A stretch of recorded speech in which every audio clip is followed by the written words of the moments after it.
Et il y a eu une correspondance entre Arnaud et le pape. Et donc Et il y a eu une correspondance entre Arnaud et le pape. Et donc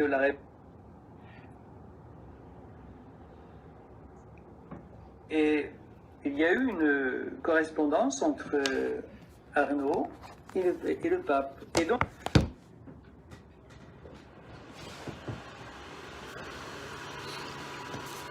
Je fais ici, ce soir, un début de réponse à la vidéo du père Bernard Dallès, vidéo publiée le 10 juin 2021 sur la chaîne d'Arnaud Dumouche sur YouTube.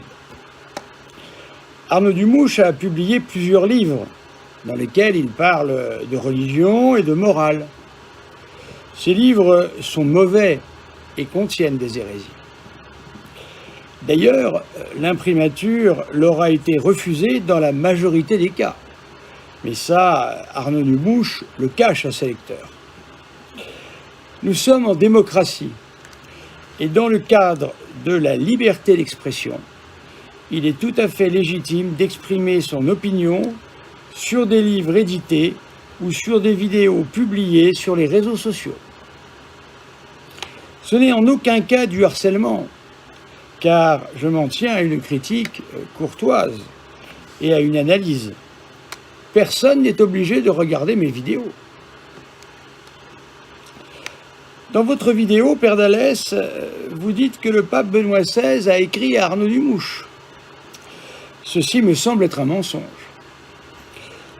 Après la 22e minute, 40e seconde de votre vidéo, Père Bernard Dallès, vous dites, ouvrez les guillemets, le pape, enfin le cardinal Ratzinger, ayant eu l'occasion de lire un livre sur la mort, a été interpellé et il y a eu une correspondance entre Arnaud et le pape et donc la réponse est « Cher monsieur, c'est avec beaucoup de compassion que son éminence a… » Et là, le père Dallès lit la lettre d'un des 4 secrétaires particuliers du cardinal Ratzinger, alors préfet de la Congrégation pour la doctrine de la foi.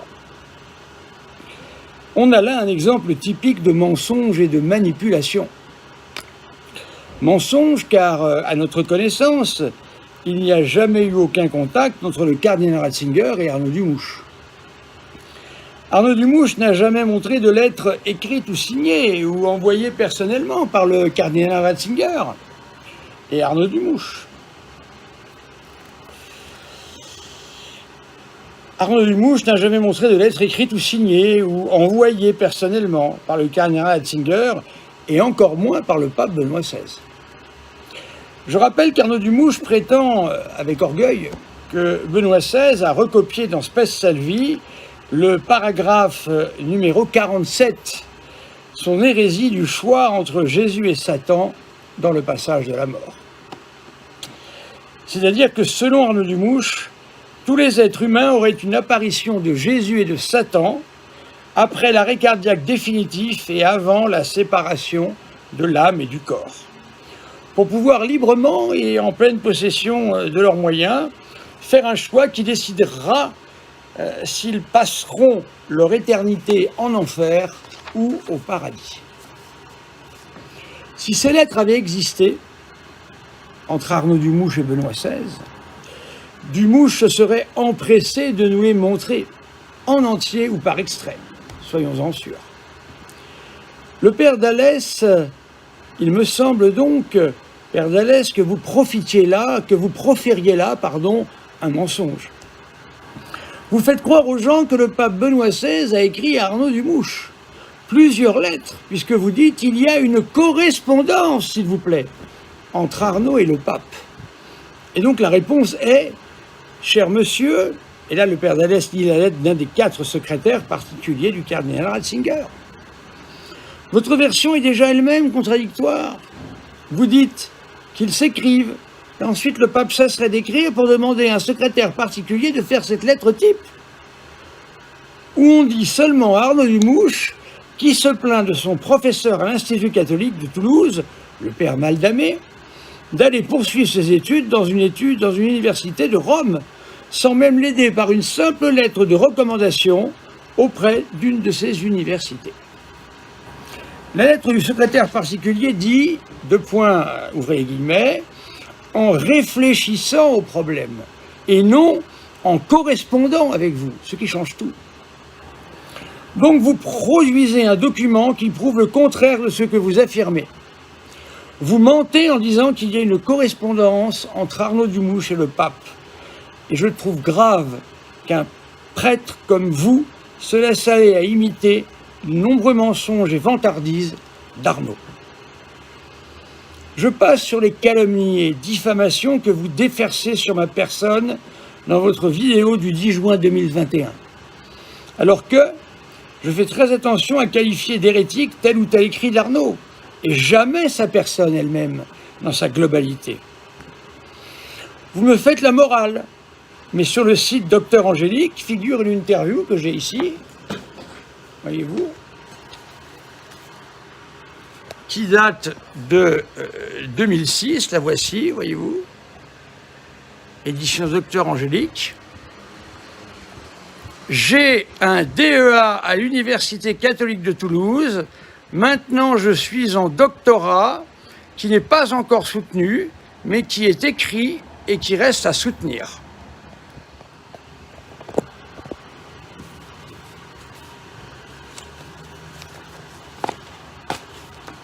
Père d'Alès, dans la religion catholique, est-il bon de mentir ainsi? Est-il digne de faire croire que l'on a un DEA de théologie catholique, alors qu'on a été renvoyé par le père Maldamé de son DEA? Pourquoi ne reconnaissez-vous pas publiquement qu'Arnaud Dumouche ment en disant qu'il est en doctorat, alors que personne ne peut être inscrit en doctorat sans avoir d'abord réussi un DEA? Arnaud Dumouche ayant été renvoyé de la Catho de Toulouse en raison de son comportement odieux et de la médiocrité ésotérique de l'écrit présenté au père Maldamé. Comment ose-t-il tromper les gens et dire qu'il a un DEA et qu'il est en doctorat avec une thèse non soutenue? Vous me reparlez encore de cette lettre de Monseigneur Léonard, lors du renvoi d'Arnaud Dumouche de son travail de professeur de religion chez les frères des écoles chrétiennes, où Monseigneur Léonard parle de la soi-disant grande culture d'Arnaud en théologie et en philosophie. Je vous le répète, que je ne sais pas pourquoi Arnaud a été renvoyé de son travail. En revanche, je n'ai pas cette opinion élogieuse affichée par Monseigneur Léonard, car cela fait des mois que je demande à Arnaud Dumouche de me citer un seul théologien qui partage son énorme erreur selon laquelle il y aurait un dogme dans Vatican II. Ensuite, Arnaud Dumouche s'exprime de manière hasardeuse et imprécise en parlant de repères dogmatiques, ce qui n'existe pas en théologie fondamentale. Arnaud Dumouche n'a toujours pas lu le numéro 41 de la Commission théologique internationale qui précise que les limbes demeurent une opinion théologique toujours recevable. Il affirme le contraire. Je n'ai aucune réponse à mon argument sur l'enseignement catholique sur la grâce suffisante et efficace du pape Alexandre VIII en réponse aux jansénistes sur la question de la volonté salvifique universelle. Detzinger numéro 2305, ma vidéo du 28 novembre 2020. Vous défendez Arnaud, mais pourquoi ne lit-il pas la thèse du père Nounan parue il y a 6 ans? Il veut débattre, mais il ne lit pas les livres de théologie. Est-ce que c'est sérieux? Dumouche a publié un livre de défense de Marthe Robin contre les accusations du père de Mester, sans même avoir lu le livre du père de Mester. Est-ce sérieux?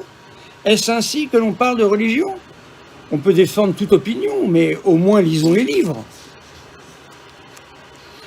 Dans quel verset du Cantique des Cantiques est-il question de relations sexuelles? Cela fait déjà des mois qu'Arnaud ne me répond pas. Approuvez-vous le propos d'Arnaud disant que Dieu donnerait des orgasmes chez mystiques? Voilà une bien curieuse façon de comprendre le Cantique des Cantiques. Enfin, sur la lettre du défunt Père Ganty, depuis quand les évêques s'occupent des affaires des fidèles des diocèses voisins? Chaque évêque s'occupe de son diocèse et non de régler les choses qui sont de la compétence des autres évêques. La lettre du Père Ganty se retourne contre Arnaud.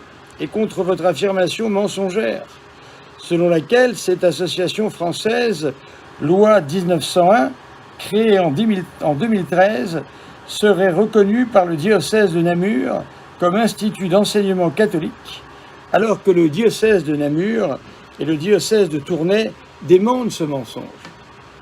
Le diocèse de Namur, dans un de ses emails, n'a même pas fait remarquer que le père Ganti n'était pas vicaire à la formation théologique. Vous mentez en disant que l'Institut Docteur Angélique aurait été fondé par le diocèse de Namur et que ce diocèse n'apprécierait plus maintenant cet institut. Tout cela est parfaitement faux et relève peut-être même de l'escroquerie. Un simple vicaire épiscopal n'a pas le pouvoir de fonder un institut sans l'accord de son évêque. Ni Dumouche, ni vous ne produisez le moindre acte de droit canon allant dans le sens d'une reconnaissance canonique. Tout cela est orgueil, forfanterie, tromperie, mensonge et imprécision. Vous n'avez rien répondu, ni Dumouche d'ailleurs, à mon argument fondé sur les dernières lignes de la lettre du père Ganti. Lettre qu'Arnaud Dumouche et vous acharnez à présenter comme lettre de fondation. Or, dans son texte même, cette lettre explique que les soi-disant étudiants de cet institut devront passer exactement les mêmes examens que les gens n'ayant pas les diplômes de l'Institut Docteur Angélique. Donc, pour en finir avec ce mensonge honteux de la fausse reconnaissance par le diocèse de Namur du caractère catholique de l'Institut Docteur Angélique, non seulement les élèves compétents affirment que les évêques compétents affirment que cet institut n'a jamais été reconnu par eux et qu'il n'est pas en voie de reconnaissance. Mais ensuite, le texte même du document dont vous prévalez démontre que vos pauvres étudiants ne gagneront aucun avantage grâce à ces diplômes imaginaires. Je vous rappelle qu'un cours en université contient normalement un plan de cours et une bibliographie, ce qui n'est pas proposé par Arnaud Dumouche. Voilà, chers frères, prions pour que les mensonges cessent. Je rappelle que dans mes échanges avec Arnaud Dumouche, il y a 3 choses différentes. D'abord, toutes les hérésies qu'il met dans ses livres, toutes les erreurs ésotériques que je combats. Ensuite, la question du choix dans le passage de la mort entre Jésus et Satan. Et enfin, je lui demande de ne pas se vanter d'avoir des diplômes et des reconnaissances qu'il n'a pas. Je vous salue Marie, pleine de grâce. Le Seigneur est avec vous. Vous êtes bénie entre toutes les femmes. Et Jésus, le fruit de vos entrailles, est béni. Sainte Marie, Mère de Dieu, priez pour nous pauvres pécheurs, maintenant et à l'heure de notre mort. Amen.